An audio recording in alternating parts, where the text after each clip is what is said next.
오늘 종료주일 하나님 말씀은 쓰임받는 인생이 되라, 쓰임받는 인생이 되라 라는 말씀으로 여러분과 은혜를 나누기를 원합니다. 여러분이 너무나 잘 아는 새 그루 나무 아시죠? 요단강 계곡에 아름드리 나무 새 그루가 있었습니다. 산들바람이 부는 어느 날 새 나무가 서로의 꿈 이야기를 나누었습니다. 한 나무가 이렇게 얘기합니다. 나는 예루살렘 성전의 들보나 기둥이 되어서 수많은 사람들이 참배해 오르는 것을 바라보고 그들에게 위로를 주는 나무가 되겠습니다. 그렇게 얘기했습니다. 두 번째 나무는 나는 지중해의 유람선이 되어서 많은 사람들을 태우고 즐기는 것을 보기를 원한다. 또 한 나무는 나는 아주 큰 나무가 되어서 가지를 뻗어 수많은 사람들이 산에 오를 때 내 그늘 아래 쉬고 나를 쳐다볼 때마다 하늘을 보게 하고 싶다라고 하는 자기의 꿈들을 자랑스럽게 얘기했습니다. 그러고 나서 얼마 안 돼서 목수가 와서 도끼로 큰 나무를 잘랐습니다. 예루살렘 성전에 큰 기둥이 되겠다 하는 나무는 베들레헴의 말구유에 가서 짐승의 밥통이 되었습니다. 그런데 어느 날 마국간에 아기 예수가 태어나서 그 위에 누웠던 것입니다. 두 번째 큰 유람선이 되려고 했던 나무는 작은 돛담배가 되어서 갈릴리 바다에서 생선 비린내 나는 베드로의 배가 되었습니다. 그런데 어느 날 예수님께서 그 배에 타시더니 수천 명의 무리들에게 예수님이 설교하시는 것입니다.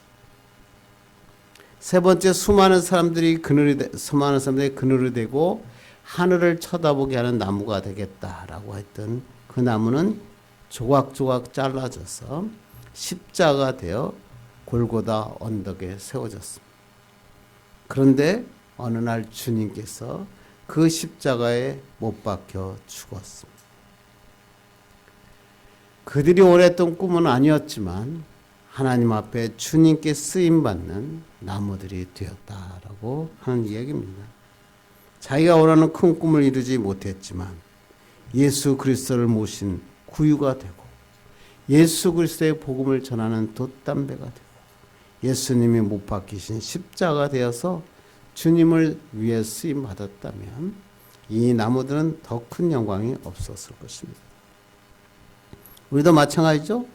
비록 사회적으로 정치적으로 큰 인물 재벌이 되거나 명성을 날리는 학자가 되는 그런 사람의 꿈은 이루었지 못했다 할지라도 구유, 돛담배, 십자가와 같이 주님 앞에 쓰임받는 사람이 된다면 그것은 아마 최고의 기쁨이 될 것입니다.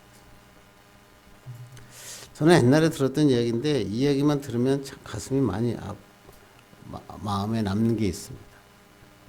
여성 최초로 노벨 문학상을 받은 스웨덴의 라게 르르프라고 하는 사람이 쓴 진홍 가슴새라고 하는 동화입니다. 옛날 하나님께서 만물을 지을 때 잿빛 털을 가진 새를 만드시고 그 이름을 진홍 가슴새라고 이름을 붙이셨습니다. 그 새가 하나님한테 물었습니다. 하나님, 저는 온통 잿빛 털을 가졌는데 왜 저걸 진홍 가슴새라는 이름을 붙여주셨습니까? 그러자 하나님께서 이렇게 말씀하십니다. 야, 내가 언젠가 참 사랑을 베풀면 그 이름에 맞는 깃털을 가지게 될 거야. 어느 날 진홍 가슴새의 둥지에 언덕 위에 십자가가 세워졌습니다. 그런데 어떤 분이 그 십자가에 매달리셨습니다. 호기심이 생겨서 진홍 가슴새는 두려움을 떨치고 그분에게 날아갔습니다. 가까이서 봤더니 그분 이마에 가시관이 씌워져 있었습니다. 너무 불쌍하고 안타까워서 그 새는 그분의 이마에 박힌 그 가시를 작은 부리로 하나씩 뽑았습니다. 그때마다 피가 솟구쳐서 그 피가 그 새의 온몸에 묻게 되어 온몸이 피투성이 되었습니다. 그렇게 지칠 때까지 다 가시를 뽑고 난 뒤 둥지로 돌아왔는데 이상하게 몸에 묻은 피가 잘 지워지지 않는 것입니다. 결국 목덜미와 가슴에 선명한 핏자국이 남게 되었습니다. 근데 더 이상한 것은 그때부터 그 새가 낳는 새끼들마다 모두 목덜미와 가슴에 선명한 진홍빛 털이 생겼다는 것입니다. 그래서 이 진홍 가슴새라고 하는 이 이야기가 되었다. 이 이야기를 쓸 때부터 진홍 가슴새 이야기는 주님을 위해 쓰임 받을 때 더 이상 잿빛 가슴을 가진 죄인이 아니라 그리스도의 붉은 피로 구원을 받는 성도로 바꾸어 놓는다라고 하는 이야기를 진홍 가슴새라는 동화로 풀어낸 것입니다. 너무나 멋지지 않습니까? 지금도 이런 것들에 좀 감명받고 그런 세상이 되었으면 좋겠다라고 생각합니다. 지금도 예수님께서는 과거뿐만 아니라 지금도 우리에게 내가 주를 위해 쓰시겠다라고 우리를 부르십니다. 그때 우리가 어떻게 해야 되느냐? 내 환경, 여건을 자꾸만 내세우고 주님 앞에 도망쳐 가는 자가 아니라 주님께 내어드리는 것입니다. 주님께 쓰임받는 인생이 되는 것입니다. 그렇게 되면 하나님이 우리를 멋지게 사용하십니다. 내가 너를 쓰고 싶다. 하나님이 부르시면 주님 제가 여기 있습니다. 나를 쓰십시오. 고백할 때 지금까지의 삶이 아니라 기적의 삶이 채워지는 것입니다. 사람은 누구나 예외 없이 단 한 번 인생을 살죠. 젊었을 때는 뭔가 이룰 것 같지만 그렇지만 시간이 지나보면 내가 이룰 수 있는 게 별로 없습니다. 그런데 하나님 앞에서 내 인생이 정말 의미 있고 보람되고 귀하게 사는 방법이 무엇입니까? 그것은 바로 하나님 앞에 쓰임받는 사람이 되는 것입니다. 그렇다면 중요한 건 그런 거죠. 어떻게 하면 나는 하나님 앞에 쓰임받는 사람이 될 수 있을까? 그리고 하나님은 어떤 사람을 쓰시는가? 그것을 우리가 알아야 되는 것입니다. 오늘 우리는 종려주일로 지킵니다.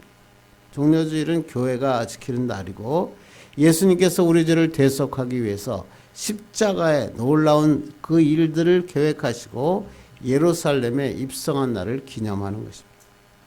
특히 이 날을 종려주일이라고 이것을 부르는데 그것은 예수님께서 예루살렘에 입성하실 때 제자들이 많은 무리들이 자기 겉옷을 길에 펴고 종려가지를 흔들며 호산나 다윗의 자손이여 하고 환호성을 쳤던 사실을 기념하는 것에서 시작합니다. 종려나무는 우리가 말하는 야자나무를 말하죠. 중동 지방에 가면 이 큰 야자나무들이 쫙 걸려 있고 왕의 풍채를 상징하고 그것은 길게 왕의 은총을 보여준다. 그래서 무리들은 그 가지를 길에 펴며 주의 이름으로 오시는 이여 다윗의 나라여 하며 예수님을 이스라엘 왕으로 환영했습니다. 이 종려나무는 특히 열매가 굉장히 달죠. 대추나무라 그렇게 알죠. 우리가 야자나무다 그러죠. 그래서 우리가 성경에서 여호수아에게 모세 하나님께서 적과 꿀이 흐르는 땅을 주겠다라고 얘기할 때 그 꿀이 뭐냐면 이 종려나무에서 나온 열매로 만든 잼을 말합니다. 우리가 말하는 벌이 나는 꿀 그걸 의미하는 것이 아니라 그 종려나무에서 아름다운 열매의 꿀을 먹게 될 것이다. 그게 우리가 적과 꿀이 흐르는 땅이라고 하는 성경의 의미입니다. 오늘도 예수님께서 예루살렘으로 입성하실 때에 놀라운 일이 벌어질 것이다. 많은 사람들이 기대했고 종려나무 가지를 흔들고 왕의 왕이시다라고 그렇게 찬양했던 것입니다. 그런데 우리가 알다시피 이들의 기대와는 완전히 다르게 예수님께서는 종려주의를 중심으로 고난의 기간을 들어가십니다. 고난 주간이 시작하죠. 불과 5일 만에 십자가에 돌아가십니다. 그리고 3일 후에 주일 아침 새벽에 예수님은 부활하셨습니다. 그래서 우리는 다음 주일을 부활절 예배로 찬양하는 것입니다. 신약의 사복음서에 보면 예수님의 행적에 대해서 쭉 기록하면서 다 똑같이 기록된 것이 바로 이 일주일 고난의 주간, 종려주일을 비롯한 고난 주간을 의미 있게 다루고 있고 특히 마가복음은 이 고난 주간에 있던 내용이 무려 마가복음의 3분의 1 이상을 차지하고 있습니다. 그만큼 이 마지막 일주일이 중요하고 일주일 중에서도 성금요일 예수님이 십자가에 못 박히심 그리고 그것을 시작해서 부활절까지 굉장히 의미 있는 기간을 성경은 기록하고 있다는 것입니다. 그래서 우리는 이 일주일을 한번 잘 생각해보고 오늘도 특별히 종려주일이 주시는 하나님의 은혜가 무언가를 살펴봐야 됩니다. 본문은 예수님께서 예루살렘 입성 종려주일을 기록하고 있고 이 종려주일에 우리가 눈여겨봐야 될 것은 이때 예수님 앞에 쓰임받는 사람들이 나타난다라고 하는 것입니다. 한번 1절 보겠습니다. 시작. 그들이 예루살렘에 가까이 와서 감람산 벳바게와 베나니에 이르렀을 때에 예수께서 제자 중 둘을 보내시며 예수님께서 감람산에 도착하셨다. 감람산은 너무나 중요하죠. 예루살렘 동쪽에 위치한 산이고 성과 도시를 동시에 볼 수 있는 산이었고 이것은 예수의 고난한 죽음을 앞두고 여러 가지 일들이 나타나죠. 예수님께서 잡히시기 전날 겟세마네 동산에 가서 하나님 앞에 울며 기도할 때가 바로 이 감람산에 있습니다. 그리고 그것에 예수님이 부활하신 후 하늘로 올라가셨죠. 그때도 이 바로 감람산입니다. 여기 나온 오늘 벳바게와 베다니는 이 감람산 기슭에 있는 마을들이었고 이곳에서 예수님께서 두 명의 제자들을 마을 건너편으로 보내셨습니다. 2절과 3절입니다. 시작. 이르실 때 너희는 맞은편 마을로 가라. 그리로 들어가면 곧 아직 아무도 타보지 않은 나귀 새끼가 메어 있는 것을 보리니 풀어 끌고 오라. 만일 누가 너에게 왜 이렇게 하느냐 묻거든 주가 쓰시겠다 하라. 그리하면 즉시 이리로 보내리라 하시니 예수님께서 제자들에게 아직 사람을 태워보지 않은 타본 적이 없는 어린 나귀를 끌고 오라. 만일 누가 왜 끌고 가냐고 물어보면 주님이 쓰시겠다라고 얘기하라. 참 어려운 얘기 아닙니까? 그냥 나귀 새끼가 있는데 나귀 새끼를 가져오면서 우리 주가 쓰시겠다고 얘기한다고 해서 그것을 과연 넘겨줄 사람이 누가 있겠습니까? 그런데 오늘 성경을 보면 아무런 얘기가 없어요. 바로 쓰시겠다 그러니까 그러라 그러고 어린 나귀를 예수님께서는 타시고 예루살렘에 입성하십니다. 그리고 이 마태복음에 보면 예수님께서 이 어린 나귀를 타신 것은 바로 하나님의 선지자로 하신 말씀을 이루려 하신 말씀입니다. 그 말씀이 뭐냐면 스가랴 9장 9절 봅니다. 시작. 보라 내 왕이 임하시나니 그는 공의로우시며 구원을 베푸시며 겸손하여서 나귀를 타시나니 나귀의 작은 것 곧 나귀 새끼이니라. 스가랴는 예수님이 태어나기 전 500년 전에 왕이 예루살렘에 입성할 때인데 그때 그분이 나귀를 타고 입성할 것이다 라고 예언을 하신 거예요. 그 예언한 것을 예수님께서 이루기 위하여 나귀를 타고 입성하시고 있는 것입니다. 다시 말하면 나귀를 타고 입성한 것은 우연히 이루어진 것이 아니라 500년 전부터 이미 기록된 말씀대로 하나님의 뜻 가운데서 이루어졌다 라는 말을 우리가 알 수 있고 그 스가랴가 이야기한 그 왕, 보라 내 왕이 내게 임하시나니 그 왕이 오늘 예수 그리스도다 이렇게 선포하고 있는 거예요. 그러니까 이스라엘 백성들은 전부 다 알고 있는 거예요. 야, 나귀를 타고 오신 저분이 바로 스가랴 선지자가 예언했던 이스라엘의 왕이다 그랬어요. 그리고 예수님께서는 나귀를 타고 입성하신 게 뭐예요? 겸손하여서 겸손의 왕으로 오셨다. 그러니까 이스라엘 백성들은 구약에 통달한 사람들이니까 그 사람들이 뭐라고 합니까? 8절 보겠습니다. 시작. 많은 사람들은 자기들의 겉옷을 또 다른 이들은 들에서 벤 나뭇가지를 길에 펴며 나귀를 타고 승리에 입성을 하시자 백성들이 환호하고 자기들의 겉옷을 길에 깔았고 다른 이들은 들에서 벤 나뭇가지를 길에 폈다. 이 나뭇가지가 바로 종려나무다라고 마태복음에 기록하고 있죠. 종려나무 가지는 뭐예요? 승리를 얘기하는 것이고 예수님이 예루살렘에 승리하여 오셨다. 그래서 우리를 종려주리다 이렇게 지키고 있습니다. 많은 사람들이 자기의 겉옷과 종려가지를 예수님의 길에 편 것은 뭐냐? 예수님은 나의 왕이시다 이렇게 찬양하고 있는 것입니다. 왕이 등극할 때, 전쟁에서 승리한 장군이 들어올 때 많은 사람들은 종려가지를 흔들고 가게의 겉옷을 깔았던 것입니다.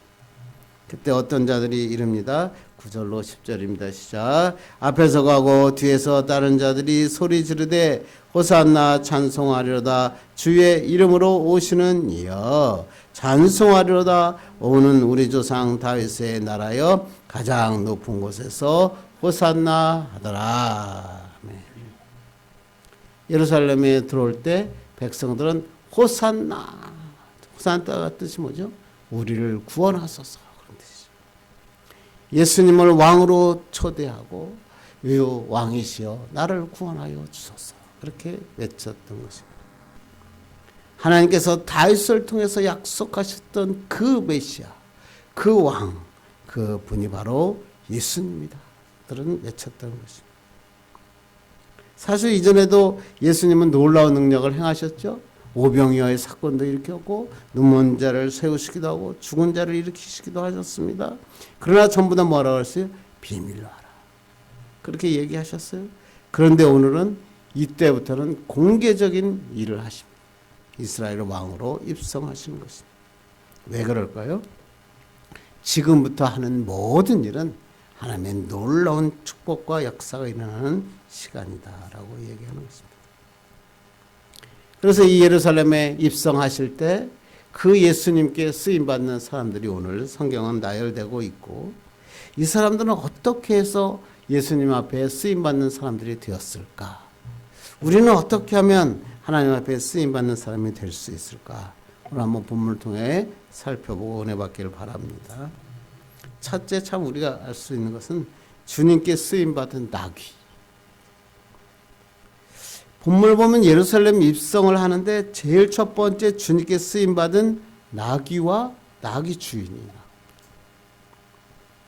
앞에서 우리가 살펴본 것처럼 예수님께서 제자들에게 나귀를 끌고 오라 그러자 그거 누가 물으면 주가 쓰시겠다 하라. 이게 단순한 명령이죠.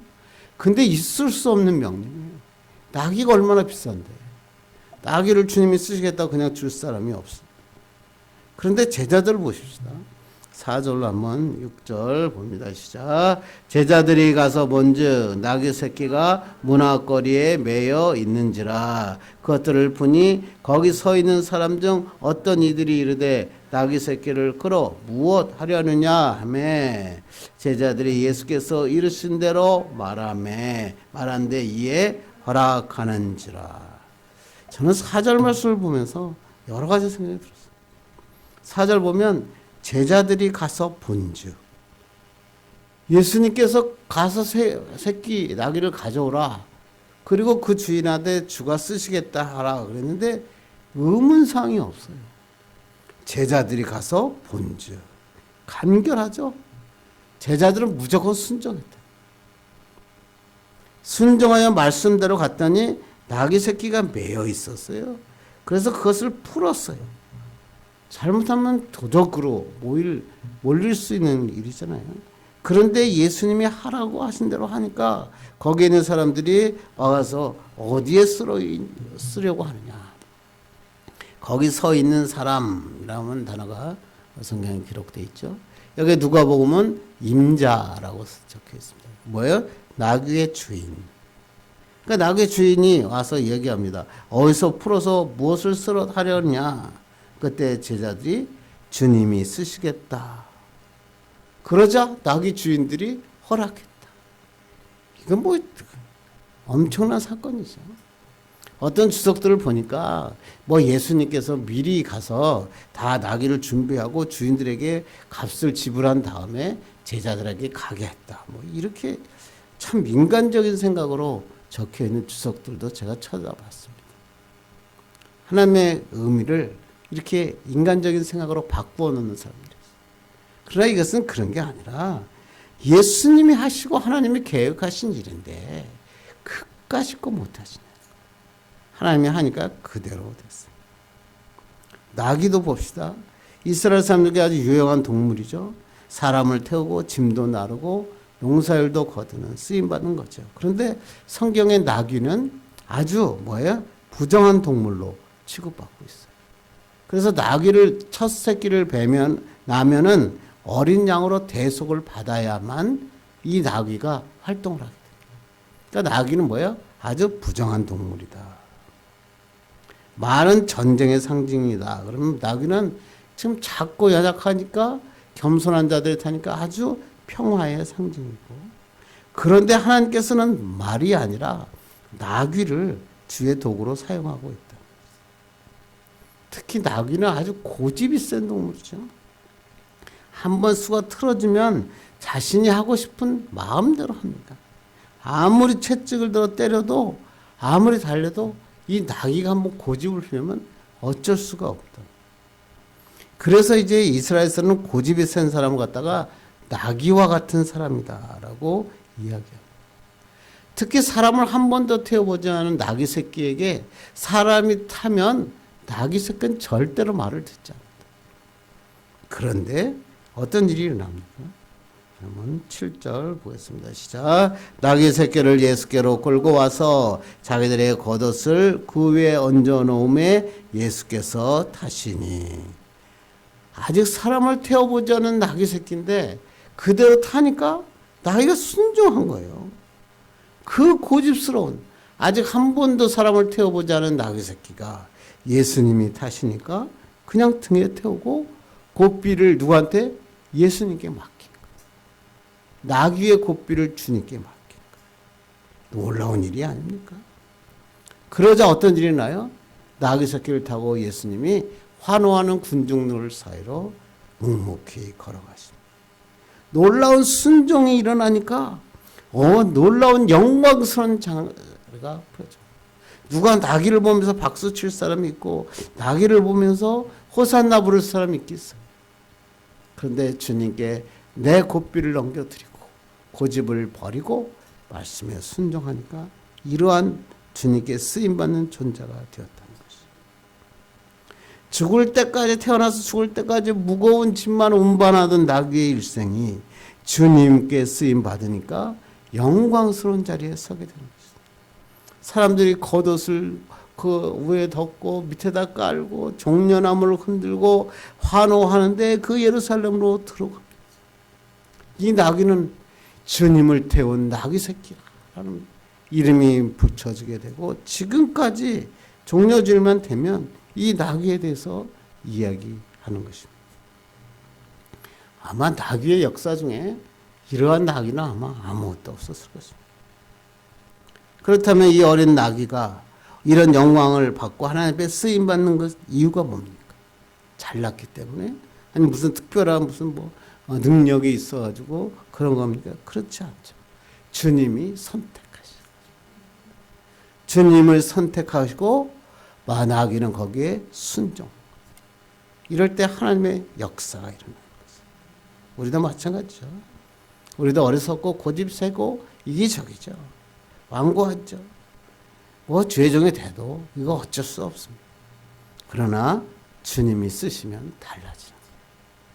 주님께서는 일부러 잘생기고 멋있는 말 사용하지 않았어요.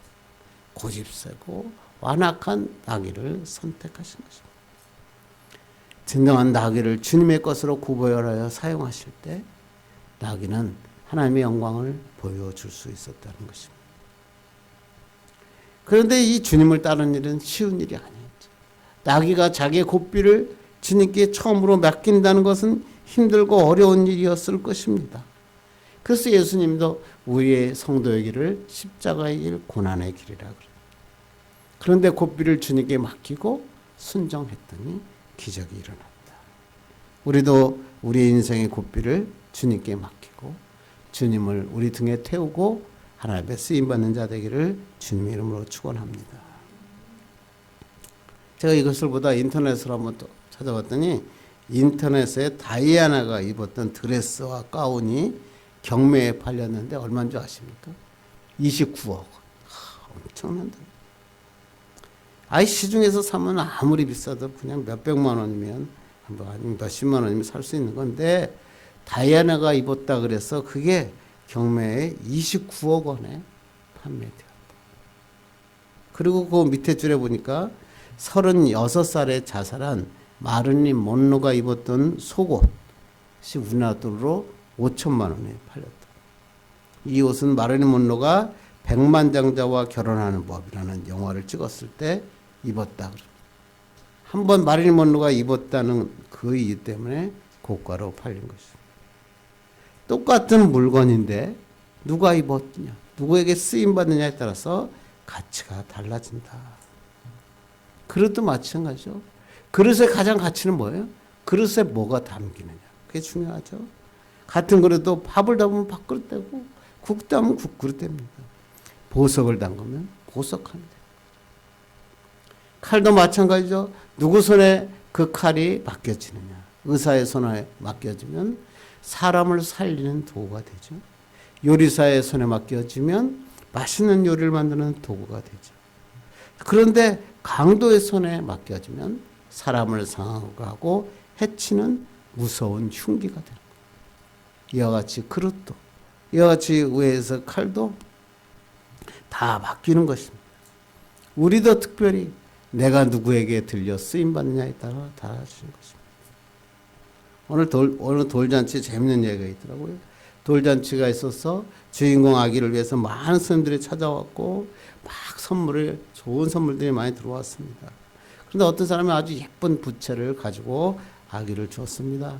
아이가 너무나 좋아서 부채를 접었다 폈다고 하는데 그때 손님 중에서 아주 유명한 화가 한 분이 계셨습니다.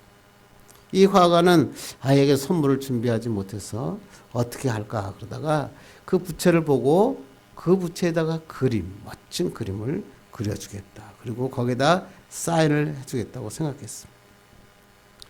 그냥 평범한 부채지만 그 유명한 화가가 거기다 그림을 그리고 거기다 사인을 하는 순간 그 부채는 장난감이 아니라 고가의 예술품이 되는 그러한 기회가 된 것이죠. 그래서 화가가 아이의 손에서 부채를 조금만 뺏으려고 내가 뺏어서 거기다 그림을 그려주겠다. 계속 얘기했습니다. 그런데 그 아이가 부채를 놓아주지 않는 것이죠. 결국 화가는 그 아이의 부채에 그림을 그리지 못했고 그 아이는 그냥 평범한 부채를 가지게 되었다라는 얘기입니다. 우리의 어리석음도 여기 있지 않습니까? 하나님이 나를 쓰시겠다 그러는데 너에게 모든 걸 널 다 알아. 너의 건강도 알고 너의 성격도 알고 다 알아. 그런데 내가 너를 들어 쓰시겠다. 하나님 나를 부르시는데 혹시 내가 놓지 않아 하나님 앞에 가지 못한다면 하나님 앞에 쓰임받는 자가 되지 못합니다. 그런데 하나님이 나 주님께 맡깁니다. 그럴 때 우리는 평범한 인생에서 하나님의 명품 인생이 되는 것입니다. 이런 주님께 맡겨드리는 나의 고삐를 주님께 드리는 하나님의 사람 되길 바랍니다. 두 번째 하나님의 쓰임받는 건 주님께 쓰임받은 군중.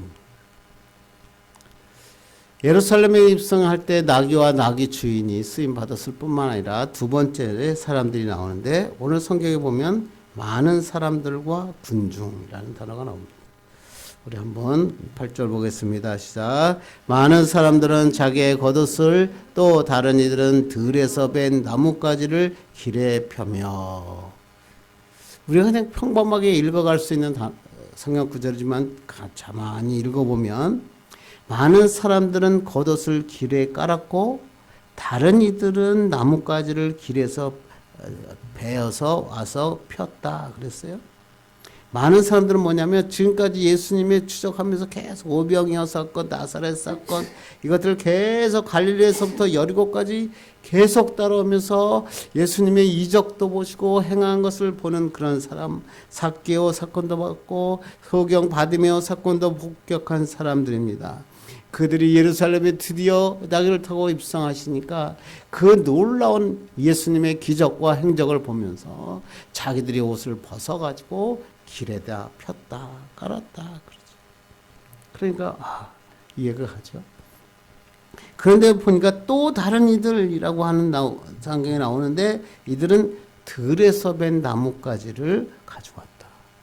그러니까 예수님께서 지금 올라가신 예루살렘 이 입성하는 길에는 종려나무가 있던 게 아니에요. 종려나무는 저 들에서 있었던 거예요. 그러니까 그 다른 그들은 들에서 예수님이 오신다는 얘기를 듣고 난 다음에 그거에서 자기네들이 있는 곳에서 그 종려나무 가지를 다 베어가지고 길에 폈다. 들에서 미리 나뭇가지를 베어온 사람들이다. 이 나뭇가지가 뭡니까? 그래서 요한복음은 이 나뭇가지가 뭔지 성경 읽겠습니다. 요한복음 12장 13절 읽겠습니다. 시작. 종려나뭇가지를 가지고 맞으러 나가 외치되 호산나 찬송하리라다 주의 이름으로 오시는 이 곧 이스라엘의 왕이시여 하더라. 종려나무가 의미가 있었다 그랬죠. 열매가 달고 꿀이 같다. 아주 버무리면 아주 뭐 꿀과 같은 맛이 난다. 그렇게 만들어서 이것을 이스라엘 백성들은 꿀이라 그랬고, 그래서 가나안을 젖과 꿀이 흐르는 땅이다라고 이야기하는 것입니다. 그래서 우리가 꿀 그러면 그 가나안에 가니까 그냥 뭐 벌꿀에 꿀이 많았다 그런 뜻이 아니라 종려나무의 열매들이 그것을 통해 꿀로 만들어 먹었다라고 얘기하는 것입니다. 특히 종려나무의 특징이 뭐냐면 줄기를 자르면, 우리도 너무 야자나무 키워봐야 알잖아요. 자르면 다시 거기서 자라나고 그루터기를 불로 태워도 다시 거기서 싹이 나면서 일어나서 불사조와 같은 나무다. 그래서 이스라엘 백성들은 종려나무 그러면 우리 이스라엘 백성을 의미한다라고 강한 자부심을 가지고 있었다는 거죠. 근데 이들이 예루살렘이 입성하시자 예루살렘에서 들에서 그 먼 곳에서 그 종려나무가지를 베어서 예수님을 찬양하러 나왔습니다. 그런데 여러분, 이날이 주일이잖아요.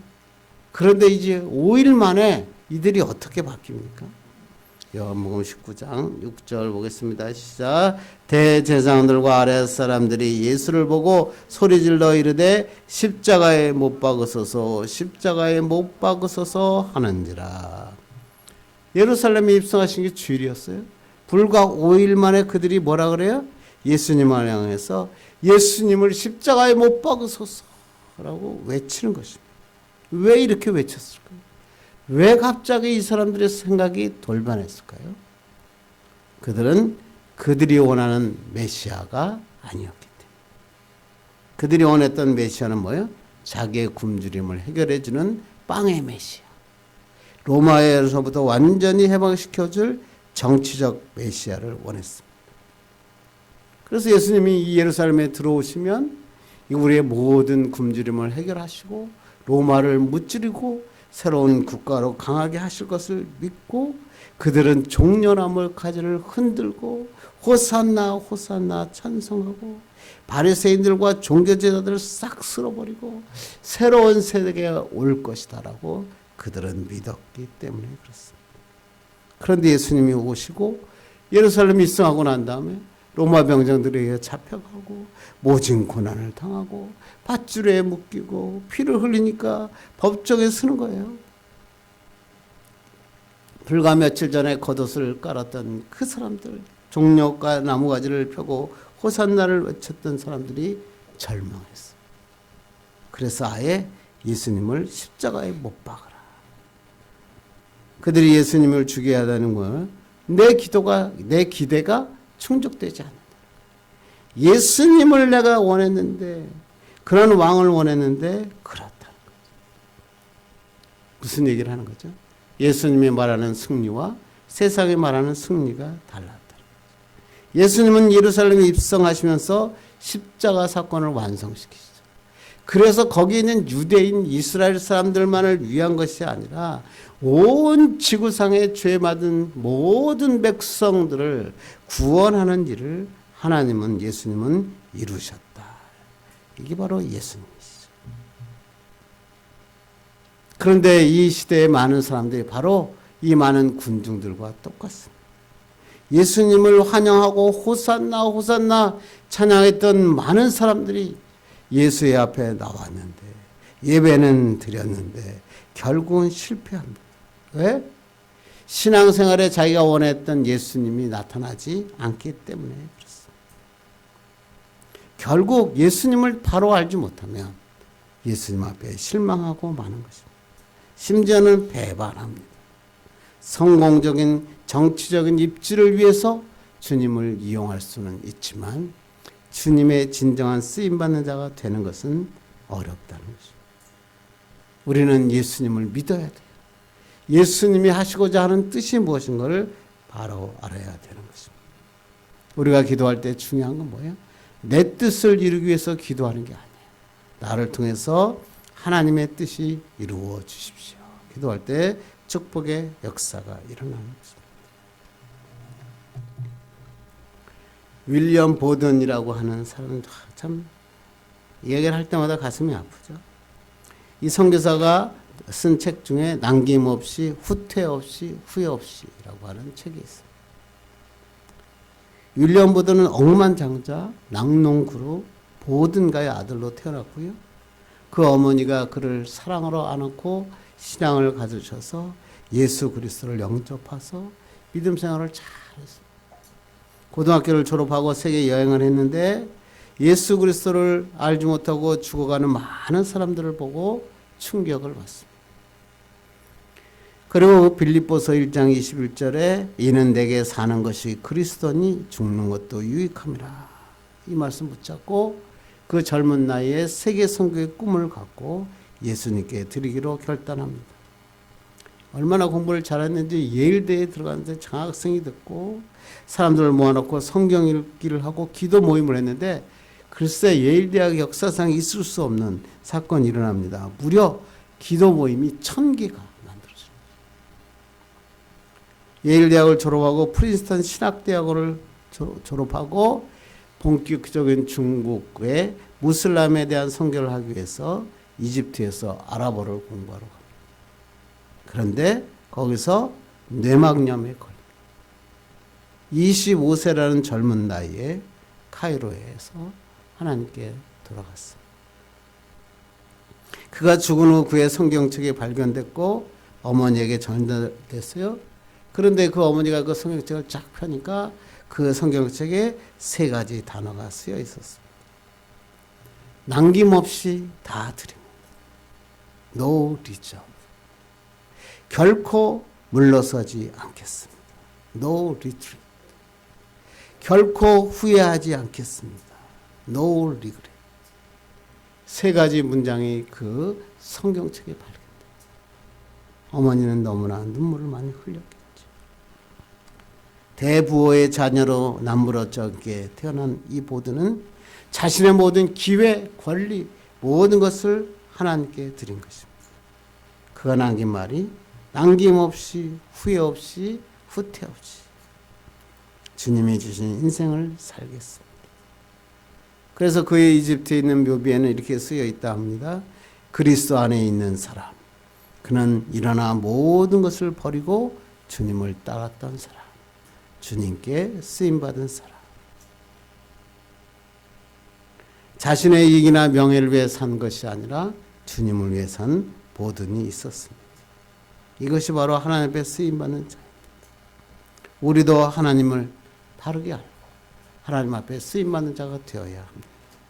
내가 계획한 대로 이루어지는 군중이나 많은 사람들이 아니라 내가 하나님 앞에 쓰임받는 사람으로 살아갈 때 기적이 일어나고 역사가 일어나는 것입니다. 이제 말씀을 해주려고 합니다. 주님께서도 지금도 우리를 위해서 내가 너를 주를 위해 쓰시겠다 이렇게 부르시고 계십니다.